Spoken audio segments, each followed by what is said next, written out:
There is a place in the ocean so hostile, so unforgiving, that even the most powerful deep-diving predator on Earth refuses to stay there. Not because it cannot reach it, but because surviving inside it would be a losing battle from the very first second. At first, no visible danger that announces itself. In fact, if you could descend into it meter by meter, the change would feel almost invisible, but biologically, everything is collapsing. The deeper you go, the less oxygen remains available in the water, not completely gone, but reduced to levels that begin to stress even the most resilient forms of life. At the same time, food becomes increasingly scarce because almost everything that once sustained life has already been consumed long before reaching these depths. What is left is a system running on leftovers, and even those leftovers are disappearing.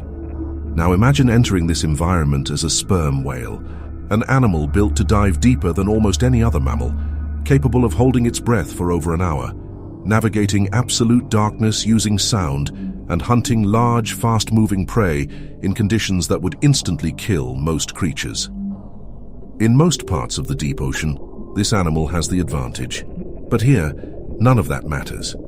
To understand why this place becomes so dangerous, you first need to understand how a sperm whale actually survives in the deep ocean, because everything about its body is designed around one simple idea. Every dive must pay off. Before descending, the whale prepares with a series of slow, controlled breaths at the surface, gradually saturating its blood and muscles with oxygen. Unlike most mammals, it does not rely only on its lungs, since a large portion of its oxygen is stored directly in the bloodstream and inside muscle tissue, bound to specialized proteins that allow it to remain underwater far longer than almost any other animal. As the dive begins, its entire physiology shifts. Its heart rate slows dramatically, reducing oxygen consumption while blood flow is redirected toward the brain and heart, temporarily limiting supply to less essential tissues. This process allows the whale to extend its time in the depths, turning each descent into a carefully managed reserve of energy and oxygen. But this reserve is not infinite, and that is where the risk begins.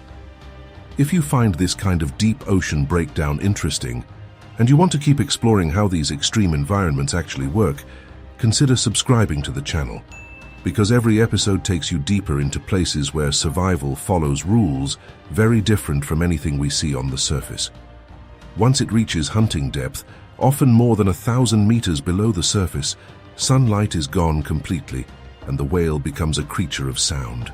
It emits powerful clicks that travel through the water, bounce off distant objects, and return as detailed acoustic information, allowing it to detect prey in total darkness.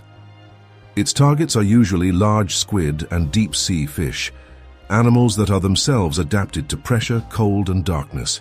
Every movement, every turn, every burst of speed is part of a simple equation: gain more energy than you spend. As long as prey is dense enough, the system works. The whale dives, hunts efficiently, captures enough food, and returns to the surface with a net gain of energy. But if prey becomes too scattered, the equation starts to fail. The whale spends more time searching. It burns more oxygen chasing fewer targets, and the cost of the dive begins to rise faster than the reward. At that point, even a perfectly adapted predator starts operating at a loss. As the sperm whale pushes deeper beyond its most efficient hunting range, the darkness remains absolute, and the pressure continues to increase as expected, but something critical begins to disappear, and that is oxygen. Not all at once and not completely, but enough to start stressing the entire ecosystem that depends on it. These layers exist in different parts of the world's oceans, and scientists refer to them as zones where oxygen drops close to the minimum required to sustain active life. Inside them, survival is still possible, but only under strict limitations. Small organisms adapt by slowing down. They reduce movement, conserve energy, and evolve ways to extract every possible molecule of oxygen from the water. Life does not vanish, but it becomes fragile, stretched thin across an environment that no longer supports abundance. And when abundance disappears, everything above it begins to collapse. For the sperm whale, this is where the real problem begins. Because it does not hunt passively, it does not drift and wait for opportunity. It actively searches, accelerates, changes direction, and pursues prey through a three-dimensional space where every movement has a cost and every second consumes oxygen that cannot be replaced until it reaches the surface again. In these oxygen-poor layers, prey does not disappear completely, but it becomes scattered and unpredictable. Squid and fish either avoid these zones or reduce their activity inside them, making encounters far less frequent. The food web compresses toward areas where oxygen remains stable, leaving behind pockets where life exists, but not in densities high enough to support large predators. Below those unstable, oxygen-starved layers lies a part of the ocean that is often misunderstood as simply deeper water, when in reality it represents a complete structural break in how life functions. This is where we finally arrive at the place itself, the Tonga Trench, a massive geological formation in the Pacific Ocean stretching for hundreds of kilometers, plunging deeper than 10,000 meters, forming one of the most extreme environments on the planet. At these depths, pressure exceeds 1,000 times what exists at the surface, and yet pressure is not what makes this place lethal. What makes it deadly is isolation. The Tonga Trench is not just deep, it is narrow, steep, and cut off from the natural flow of nutrients that sustains most of the ocean.